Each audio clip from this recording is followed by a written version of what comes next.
মানুষ বলে স্বপ্ন নিজের যোগ্যতা অনুযায়ী দেখতে হয়, আর আল্লাহ সুবহানাহু ওয়া তাআলা বলেন তুমি স্বপ্ন দেখো এবং সেই অনুযায়ী চেষ্টা করে যাও, পূর্ণ করার দায়িত্ব আমার।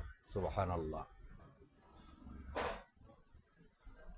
হতাশ হইও না, কোথাও না কোথাও কোনো এক উসিলায় আল্লাহ সুবহানাহু ওয়া তাআলা তোমার সকল মুশকিল আসান করে দিবেন ইনশাআল্লাহ।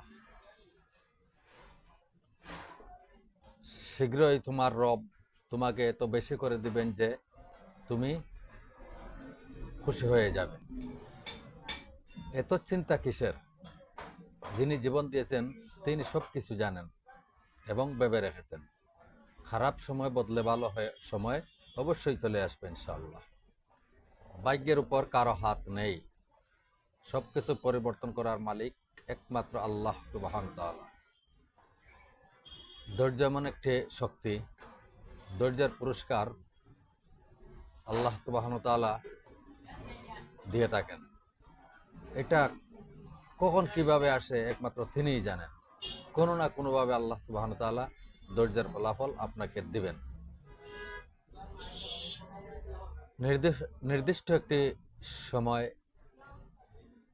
এসে আপনি বুঝতে পারবেন মৃত্যু ব্যতীত আর কেউ আপনার জন্য অপেক্ষায় ছিল না, কারণ আমরা মরণশীল।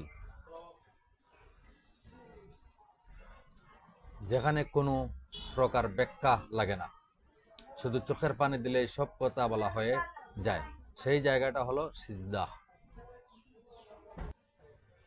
ইয়া আল্লাহ, আপনি আমাকে এমনভাবে পরিবর্তন করে দিন যেভাবে আমি থাকলে আপনি আমার উপর খুশি ও রাজি হন। সুবহানাল্লাহ। ছেলে মেয়েদের সফলতা না দেখা পর্যন্ত যেন আল্লাহ সুবহানাহু ওয়া তাআলা সবার বাবা মাকে জীবিত রাখেন, এই দোয়া করি। যেই বয়সে আমি আল্লাহকে সিজদা করার সুযোগ পাচ্ছি, সেই বয়সে অনেকেই কবরে শুয়ে আছেন।